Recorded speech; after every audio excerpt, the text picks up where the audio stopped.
So yan, good day sa inyo mga ka-technician. So meron tayong i-repair dito na Bluetooth speaker. Ang laki nyo. Yan. Ito di battery din to. Ang tatak niya ay Kingstar. Yan. Dinala ng ano natin dito, kumpare natin. Chinek niya. Na-chat niya ako gabi. Nag-charge. Walang power. Pero may ilaw to May charge siya. Pero pag ino-on, ayan may power siya. May indicator. Nag-charge. Pag ino-on siya, dapat meron display dito. Meron dapat yan. So, binuksan niya na. Hindi na siya nakalubog. Pero niya binuksan din. Nag-troubleshoot siya. Kaya lang, hindi niya nakita yung problema. So, tatry natin tignan. So, bubuksan natin. Titignan natin kung ano naging issue niya. Ano naging problema niya, I mean. So, sana, wala yung sira. Nakikita ka na nag-charge pero walang power. Ayan yung battery. Ang dami yung So, dalawang speaker, dalawa rin yung IC nya. Ang pang tawag na ito amplifier. Medyo masalimuot to. Lapitan natin konti.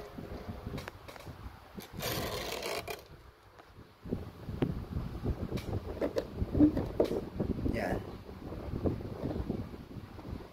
So, ang gagawin natin is mag-check tayo ng supply.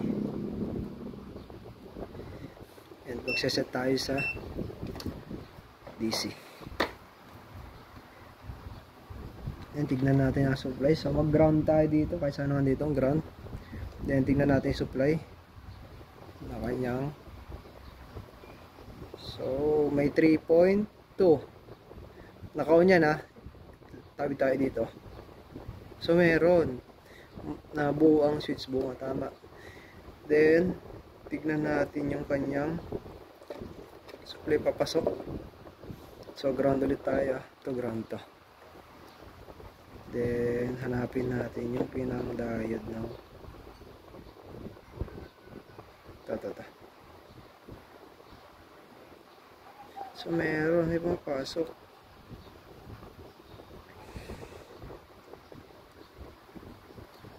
Kaso walang display. Hindi buhay ang kanya IC. Kapan natin may uminit.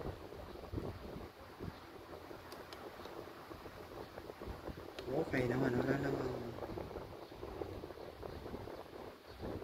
Yan ito. Mayroon siya. Teka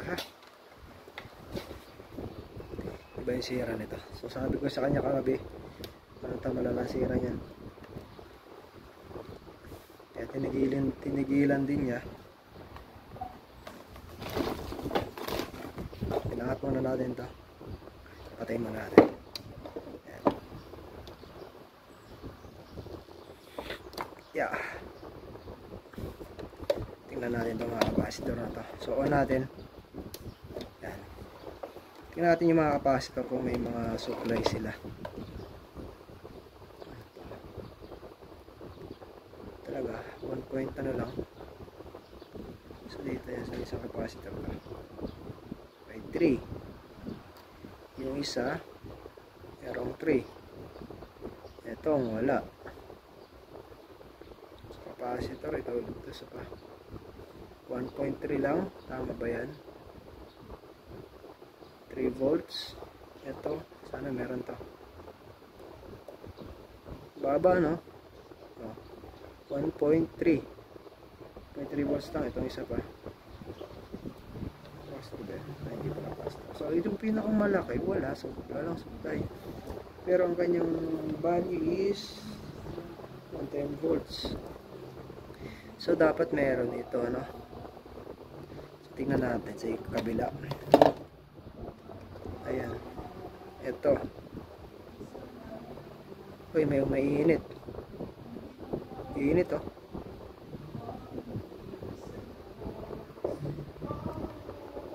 Yun lang, may kumanta. So ayan. Umiinit dito. So dito banda, nandito sa dalawa na to, yung umiinit. So, check tayo short circuit. Tanggalin natin yung battery. Yan. Tayo dito. Check natin yung capacitor. Mga SMD, tingnan natin.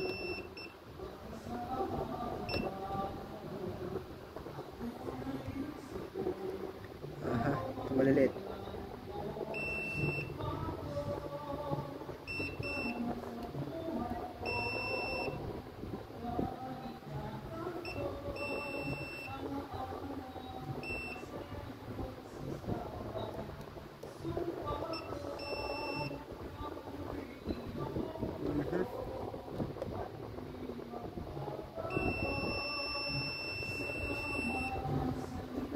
So, gagawin natin dito, tanggalin natin yung battery. I mean, capacitor. Medyo masikip. Nasa remote.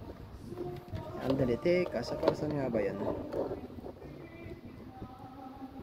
Ampli.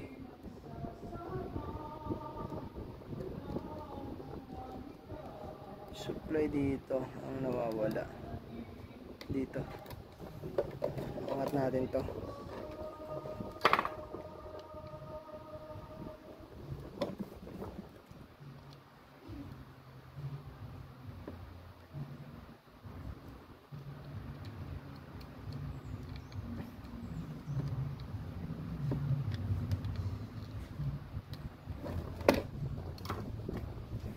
Check na natin to.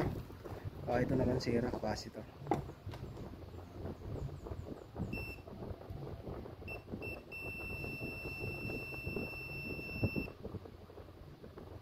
Okay, buo siya. Check natin yung isa pa. Ay, hirap. Okay, tanggal muna tayo ng mga necessary.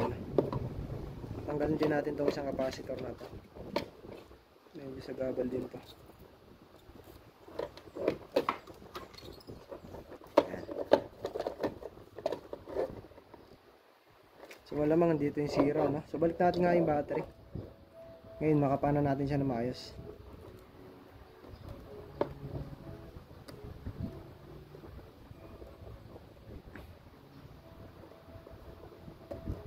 Ayan. Saka natin siya yon. Ay, nakaw na pala. Yan. Ito yung capacitor kanina na malaki. Balik tayo sa DC. So ito dapat kasi meron siyang supply. Oh, wala. Wala siyang supply sa dito. Check natin dito. 1.2. Pero hindi siya tumawid. Aha, patayin nyo natin. Tapos kunin natin. Buo natin supplyan to. Patay ka. Bluetooth mode. So ayun. Bluetooth mode.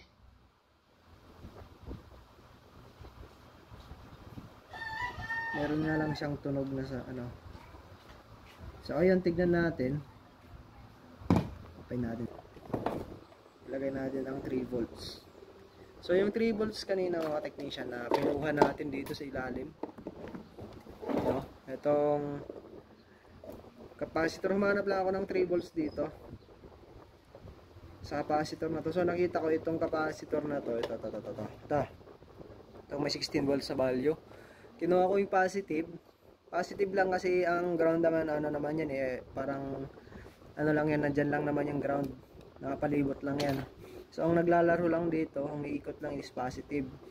Maaring pinataas, papataasin, papababain yung supply, no?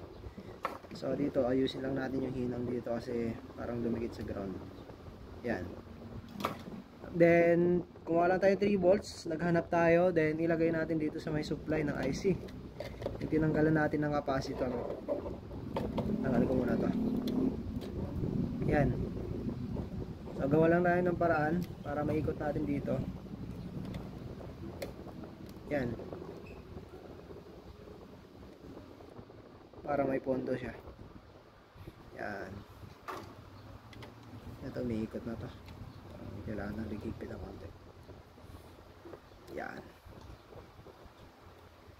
So, balik lang natin.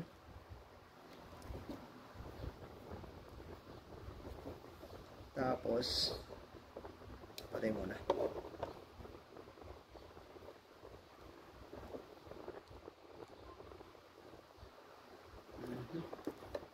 Ang hirap lagay.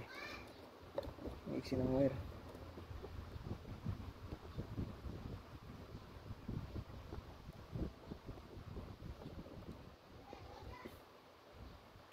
Yan.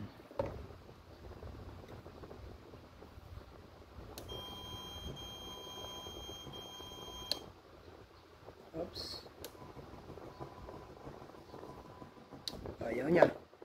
So, umilaw siya agad. Nilagay lang natin yung battery. So, ang gagawin natin, tanggalin battery. Tapos, tanggalin natin ulit to. Ang gagawin natin, balik tayo. So, tanggalin na natin to. Diode. Ayaw na niyang connect dito. So, bypass ang diode.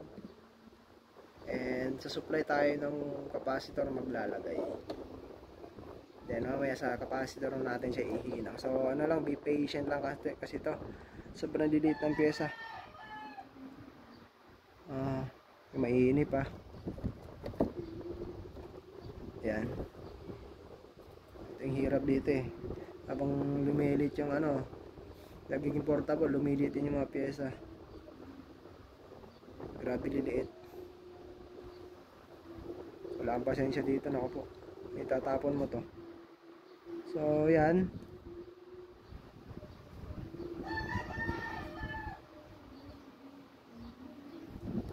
Tama ba? Yan. So, naka-off siya. Sana, ipa-power on natin siya. Hindi siya mag-ilaw agad. Kasi umilaw siya agad kanina eh. Umilaw agad. Ito. Tapos, on natin. Wait.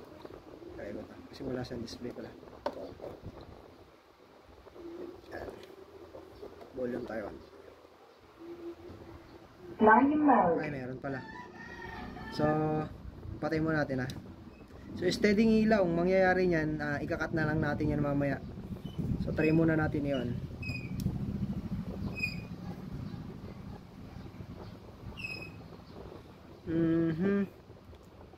Ganito. So, magbabypass na tayo ngayon. So, volume natin muna, tapos tanggalin ang battery. Bluetooth Yun. mode. Naging ganun na yung function niya, no? So, parang rumekta na yung battery. Parang baliwala na yung battery niya. But, ang gagawin natin ito is magbabypass tayo. Hanapin natin yung supply na papunta dito sa pinakang buo. At huwag natin i-disregard yung charging. Kasi instead na gagawa pa tayo ng linya papunta doon is i-remain natin yung charger board na buo, then puputulin natin yung linya, tapos ilalagay natin yung switch. So sana naintindihan niyo, naunawaan niyo, pasensya na mga technician. So ayan lang, yun lang yung nakita kong solusyon ngayon na mga gawa natin, no? So try lang natin munang i-charge. Tingnan natin kung nagcha-charge siya. So nagcha-charge, so bunutin natin ha. Tapos patay natin muna.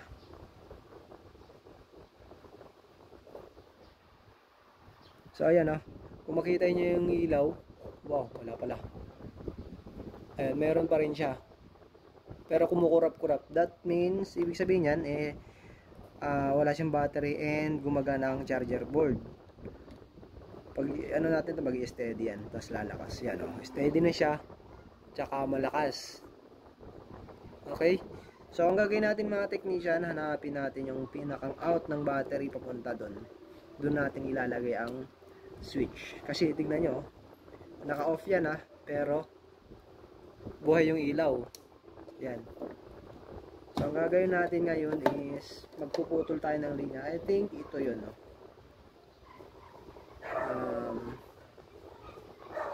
Wait.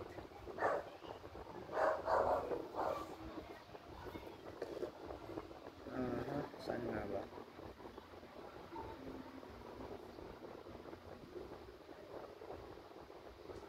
Eto. Itong linya na to. Try natin putulin.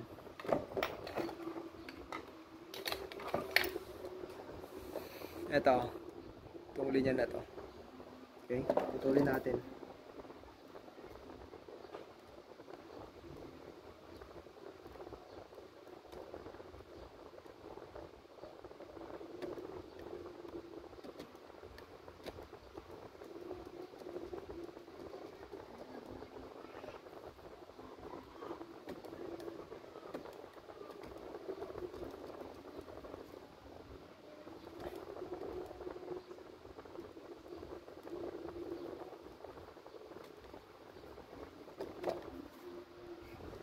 Yan. O natin to Check tayo ng continuity. Para malaman natin kung putol na or hindi pa.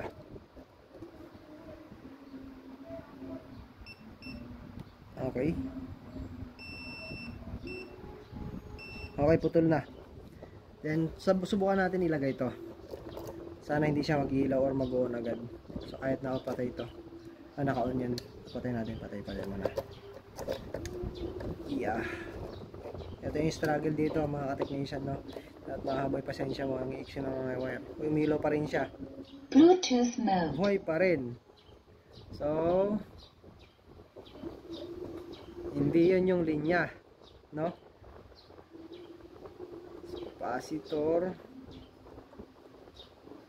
Kasi nag-on pa rin pala siya dito. Okay, so ang gagawin muna natin is ilipat natin tong linya na to. Tatanggalin natin siya. Okay? Parang nakarektarang kasi siya sa battery. Yan, sa may mga question, no?